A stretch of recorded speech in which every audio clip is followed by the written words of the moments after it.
And thank you so much for having me. This is very exciting for me because this is my second TFI conference. And I really enjoyed this particular technology conference because you actually have technologists that are speaking. There's a lot of technology conferences where you have people like me who are futurists, but who really don't have embedded ground in technology. So it's very refreshing for me. We love to speculate and pontificate about the IoT revolution and artificial intelligence and the blockchain, but really we're kind of speculating. And you guys are the ones who can really actually give the quantitative approaches. And so I'm not here to talk about things I don't know about. I'm here to talk about the things that I do know about. And that is the future of the social fabric that all of these wonderful new technologies are being adopted and seeping into. More specifically, on the market-oriented focus, and specifically with respect to the youngest generation. Like Carrie said, they're fast coming up, and they're going to be a huge consumer group. And not only that, but very often we see that when it comes to new technology, it's very often the youngest generation that picks it up first, and then it seeps upward. So that's sort of my shtick. I try to triangulate 3 different approaches. So my background is in social science, strategic foresight, and data analytics. So I use my strategic foresight component to kind of single out, to get the weak signals and the emerging issues. And then I try to use different approaches, different methods of data analysis and statistics to test these hypotheses very early to see if we're really onto something. And all of this kind of I sift through a social science filter.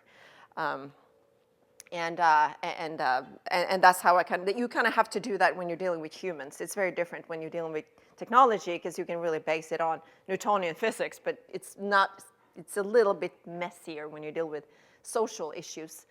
So I specifically look at these post-millennials, which I have followed for the past, most of my career, 15 years. I have a couple of them at home, so that gives me a constant inspiration to keep going. And I remember specifically reading a book with my daughter a while back, where there's a chapter where there's a discussion between a living person and a zombie. And the zombie asks the living person, who knows more about life? And the living person thinks about it. It's probably the living. But then she says, no, actually, you have been alive, and then you died, or you sort of died, because zombies don't really die. But you have something to compare it to. So having been alive and then not alive, you can actually say more about life than if you were alive. So I'm actually here, when I look at younger generations, I'm a zombie. Because zombie is pretty much the definition. If you're born after 1980, before 1980, then you're a zombie. So are there anybody here who are not zombies? Okay, good.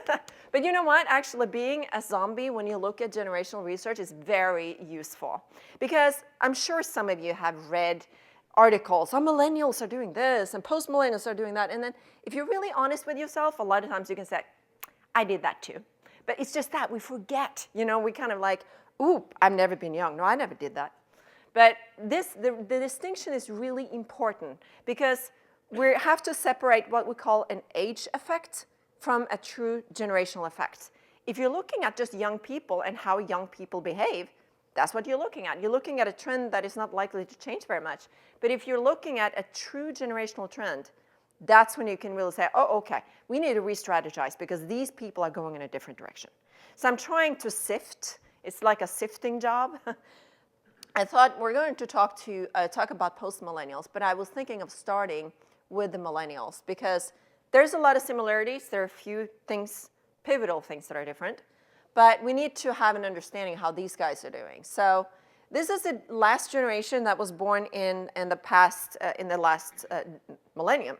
Obviously, that's why they call them millennials. You know how it was in the 80s and the 90s? It was a pretty clear future. You had kind of a pretty good idea where we were going. You didn't have these sudden surprises that just came in from left field, these black swans that suddenly changed things. We had these exponential curves, but we didn't have where it really started to take off. We were still kind of at an early phase, still, where you had incremental changes. So They were catapulted into this new millennium, and in their early adult years realized that, ooh, the world has changed. Things are different. But they're still pretty optimistic. They're being fairly overprotected as children. So people call them precious snowflakes. This has resulted in an ongoing trend in reduced risky behaviors among young people. And whether you talk about juvenile crime or illicit drugs or sexual abuse or teenage pregnancy, all of these trends are pointing down. And that's something that the post-millennials are doing also. And they are less loyal and faithful to traditional institutions, and they have less admiration for traditional expertise. Now, this is important because what they're seeing, first of all, they have all this new information, so they can very easily test and provide alternative use to what the ivory tower is telling them. But it's also that these traditional kind of staunch, these slow-moving institutions have not caught up. So they're almost undermining their own credibility when we're talking about universities or, in general, all the institutions that used to represent authority. They're always on, expect, seamless user experiences. I don't think that's a surprise. And and this is one of the reasons that, the lesser emphasis on traditional expertise make them more likely to trust other sources of information. So, Generation Z, they're kind of like millennials, but there's a difference. They are native to this new reality. They're native to the 21st century. Now that might be like, yeah, duh, but if you really think about it, that's huge. What was one of the first things that happens in the 21st century? One of the first disruptions we had, 9/11. You have the recession. You have, you have crazy technology taking off. It's really a shift in the formative environment of growing up. It really means that some of these dimensions that they're growing up with, they don't take the things that we took for granted, they don't take that for granted. So for example, one of the big sort of standards that we've measured here in the States anyways, like the belief in the American dream. Are you going to reach the American dream? The one with the picket fence and the house and the car in the driveway. Well, these guys, they don't take that for granted. They don't believe in the American dream, or they're redefining it. They're not saying, for one thing, they're saying, I don't know about that picket fence. I don't know if that's what I want to do. And they know that they don't, just because you do this, it doesn't necessarily mean anything. You still might end up with, $100,000 in student loan and not being able to get a job or move out of your parents' apartment or parents' house, because that's what they're seeing their older siblings facing right now. They are what I call the true digital natives. And I know that, these with word digital natives and digital nativity tends to be thrown around a lot. And I know that I think the most agreed upon definition is whoever is savvy with digital technology. Well, heck, I am a digital native. I'm Generation X. And back in the 80s, I had a Commodore 64. And I was pretty good with it. That's digital technology, guys. So what I think of as digital nativity is that the technologies, the communication technologies that they're interfacing with are changing the social reality around them. That's the whole definition, that before they even have a chance to say anything about it, agree, disagree, whatever, it really means that before they are born, while they're still in their mother's tummy, that sonogram is becoming an Instagram. So they have digital footprint before they're born. It really means that they can have 100 more friends in social media or through gaming or in cyberspace, and maybe even feel closer to them than the people that they know in their more physical environment. And they take, well, that's just reality. That's the definition. That's the founding experiences of their childhood. In many ways, this is a generation that is growing up with the same kind of issues that we used to talk about child celebrities, that there was always paparazzis around and they really didn't have control over their own publicity. Well, these two. If we are talking about how this generation is changing communications technologies, I think it's very useful for us to think of 3 different trends. And then I'm going to wrap that up in some conclusive thoughts. The first is the impact and limitations of their use of communications technology and what we're seeing there. Secondly is data security and privacy. And then something that is on everybody's lips these days, which is fake news, the rise of fake news. So I'm going to try to contextualize some of these issues and driving forces. Anybody who do not agree that this is the new normal? Yeah, they don't make this distinction, you know, it's not a binary like you're offline or online. You know, when we sat down with our clunky computers and listening to that dial-up sound and you would sit there for 20 minutes and you would log off. No, it's a seamless thing for them. I mean, you guys know that because you work in the industry.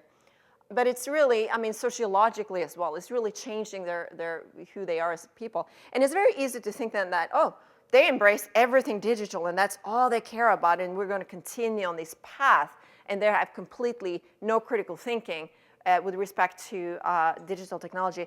That's not really true. What we're starting to see in surveys is that they are very aware of, for example, their own addictiveness.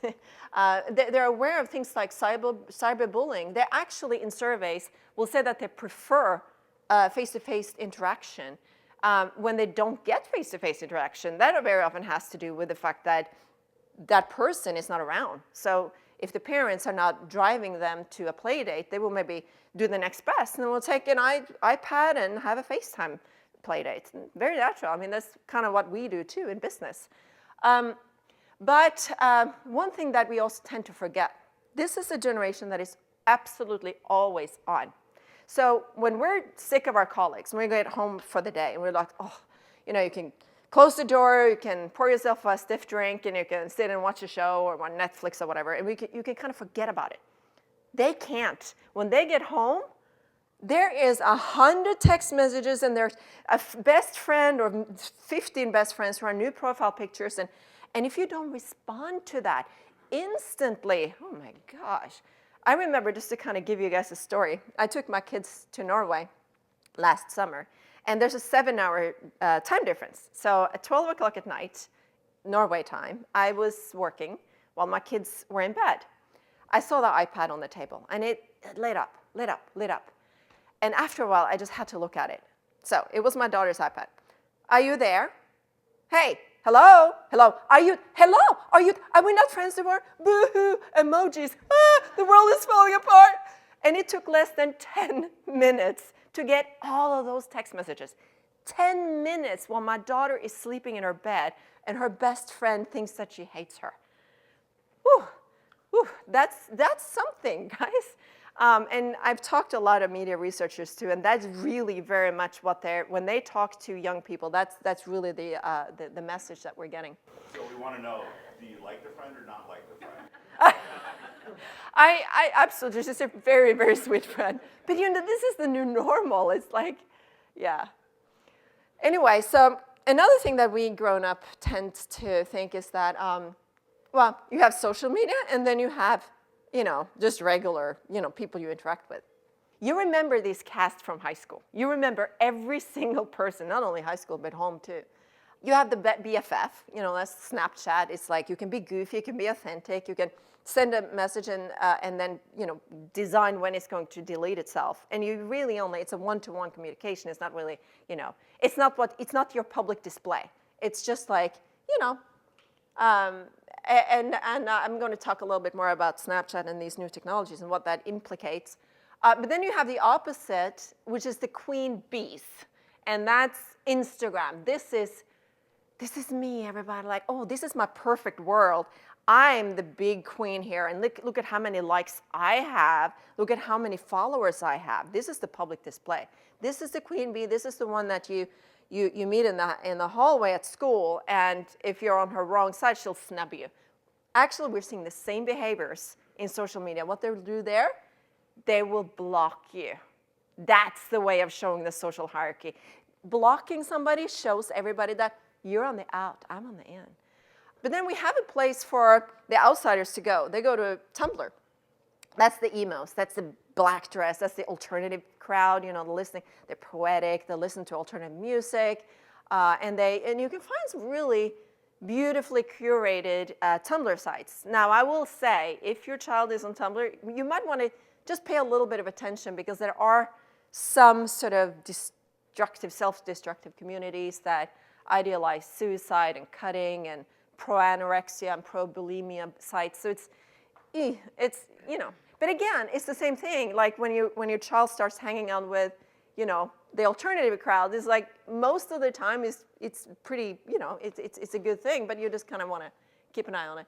Then you have the YouTubers, and that's sort of, they know where they're going. So they're using their social media to get their message through, and they're very ambitious. For them, it's all about, getting that message across and using it as an entrepreneur, and maybe getting some ad revenue on top of it. And then you have Vines, which is the class clown, the ones that are doing little silly things, 30 seconds, and so you have that. And then, I'm sorry, if your friend, if your daughter or son or your children's friends are friending you on Facebook, it doesn't mean that you're hip or cool, that they think that. It's kind of like the family reunion. It's like, okay, I'm here, but no, they're not on Facebook. They don't care about Facebook. That's for the old people, So there's a little bit of how the new dynamic is. And of course, in 5 years, or maybe even just 1 year, it might look very different. There might be other social media, but these roles are not going away. These are just kind of, the new characters, or the digital representation of the very, very old cast that we're very familiar with from a lot of teen flicks and stuff like that. So I had the opportunity to lead a national survey this fall for a big nonprofit in the educational sector. And so we asked a lot of young people, what do you think is going to be the most important skill in the future? And they said communication, before STEM, before anything else. It was really remarkable. And if you combine that knowledge with their use of communications technology, it's a pretty interesting picture. Because it turns out that the ones who are using communications technology the most are also the ones that feel that they're most, that they have agency of their future. This is a very important issue these days when college tuition is going through the roof. A lot of kids are starting to ask, well, will there really be a return on investment if 47% of all of the jobs we have today might be automated? Do we know which jobs? What if I paid $100,000 to get a degree that a machine is going to do? So this is important. It's important that they're looking at various avenues towards building their careers. And these guys feel that they have more agency, the ones who are using it. If we're to talk about trend number 2, anybody know this girl? Well, she looks like a Barbie doll, right? She's more than that. She still has humanly impossible waist measurements, but she is a robot, and she can communicate. She's just one of many artificially intelligent toys. I know that we're moving towards an artificially intelligent world with a lot of machine-to-machine communication and connected appliances. So all of these things are coming into our homes. We have Alexa, we have all of these instruments to help us in our homes. Now, the difference, though, I mean, if you might have a Nest thermostat, but your 5-year-old is not going to go up there and share her secrets and her inner feelings with your thermostat. At least my kids never did that. I don't know. Alexa, we've already started to see some of the things that are happening when kids are interacting with Alexa, but still, it's just a thing that you have in the middle of the room. So it's not the context is not for the child they might ask for fart jokes and things like that, but they're not going to, have very trusted conversations in the way that they do have with their toys. Where does this data go? It goes up in a big cloud, in the data repository. Now, the parents can go in, and some parents might be smart enough to go in and delete that, but that is an opt-in kind of thing. This is data. I mean, once it's stored, who knows what's going to happen to it, right? And I've heard so many futurists say, yeah, privacy is dead. Nobody cares about privacy anymore. No, that's totally true. If you ask this generation, which is presumed to grow up in this new era where privacy doesn't mean anything, you ask them, children will actually be twice as likely to be watchful of what their parents are sharing about them in social media. There's actually a lawsuit in Switzerland where a girl is suing her parents for sharing things on Facebook about her. So what we're really starting to see here is the contours of a completely new consciousness around the issues of cybersecurity and privacy. Again, this is not a fully formed generation. They're still children. Their prefrontal cortex is not fully developed, and still we're starting to see that they have more concerns around this. Again, it's because they're growing up in it. They have the issues to kind of frame it. They're formed by these experiences. So as we go into the future, don't be surprised if this is the generation that's going to lead the chart of creating some new guidelines and boundaries in these areas. Again, there's going to be tons of data that can be data mined and put together and maybe even abused. It's maybe something we should think about now that it looks like some governments are going in more authoritarian direction.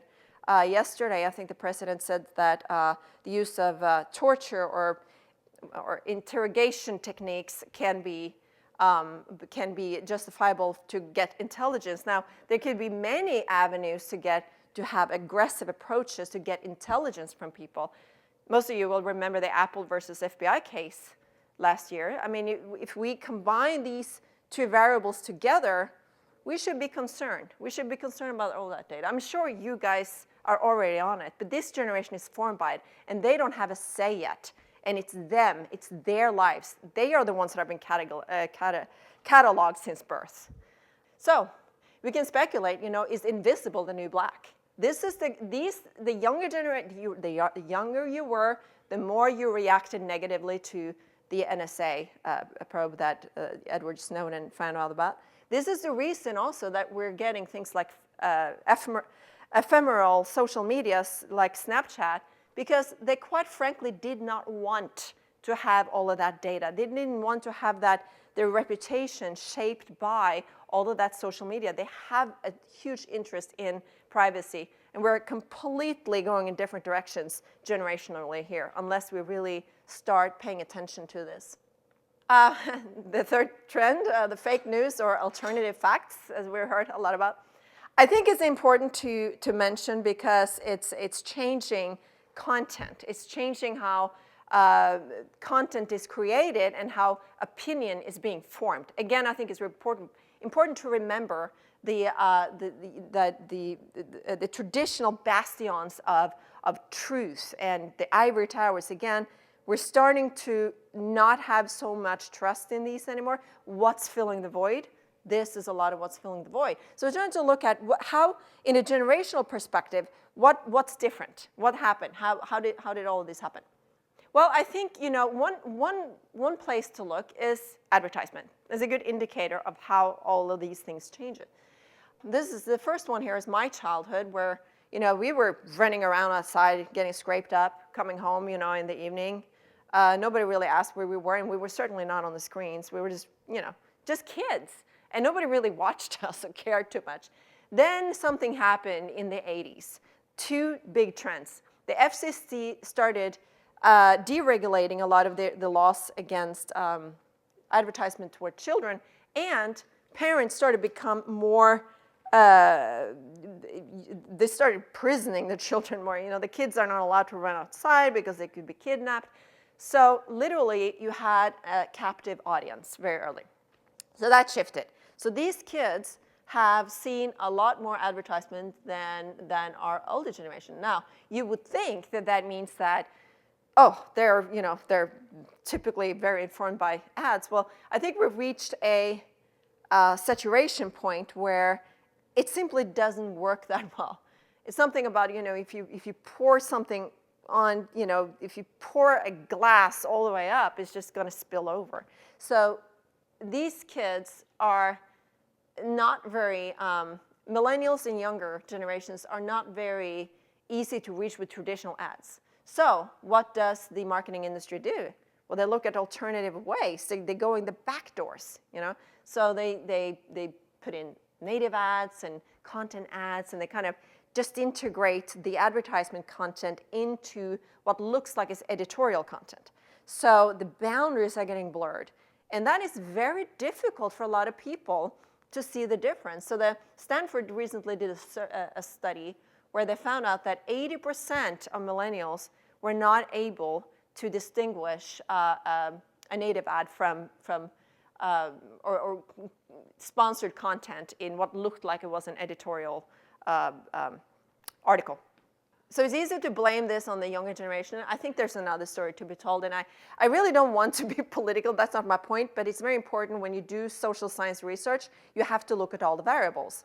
And we know that there were more anti-Hillary and more pro-Trump content on Facebook and a lot of places. And since we also know that the ones who supported that skewed older, we know that this is not necessarily only a generational trend. So again, I think it's important. I think it's too early to say exactly what's going to come out of this.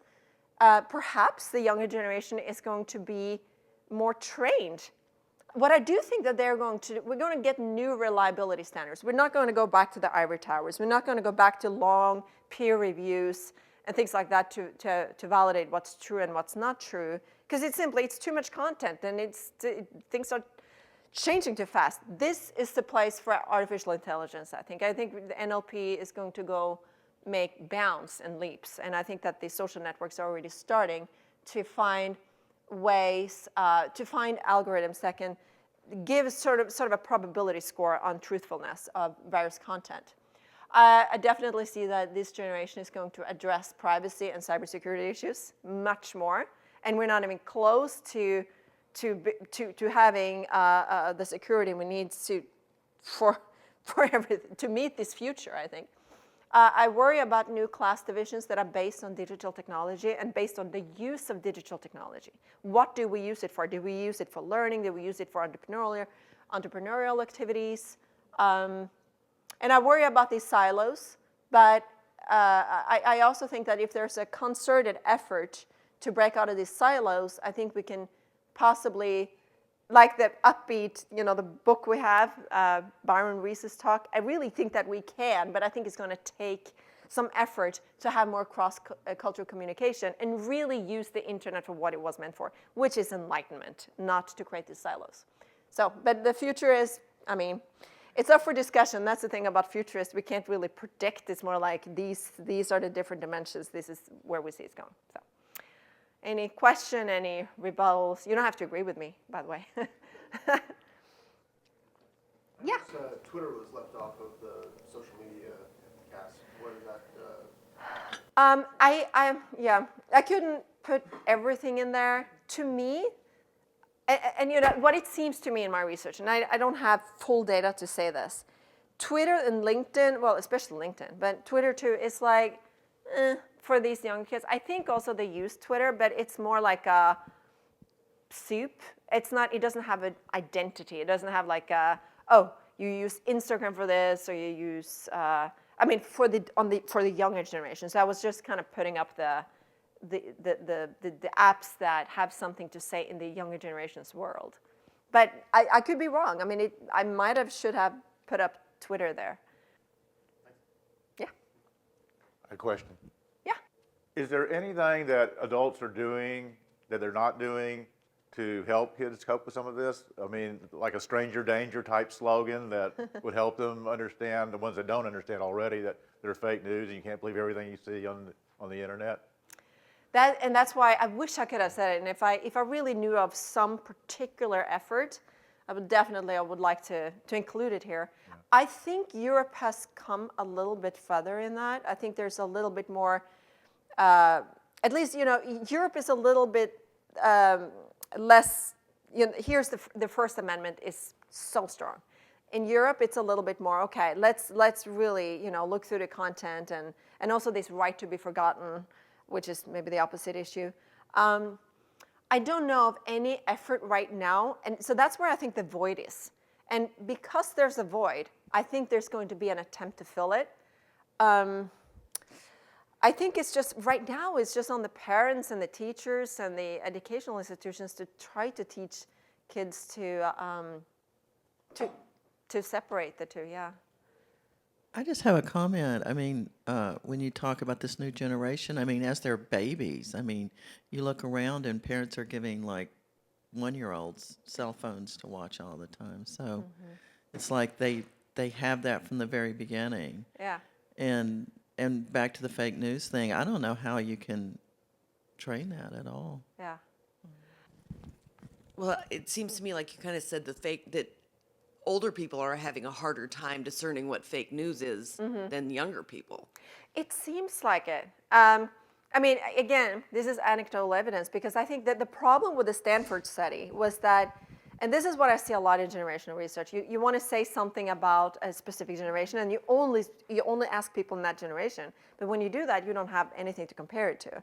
So that's why I wanted to put in this other picture too, that indicates that this is not only a young problem. This is a problem, and very often when it comes to, for example, things like a lot of these behaviors that people our age are expressing in social media, for example, the younger people was that, don't do that. You know, don't write these long, pour your heart out on Facebook about everything you think about everything, because they are already growing up with this awareness that, well, what you write here is a public record.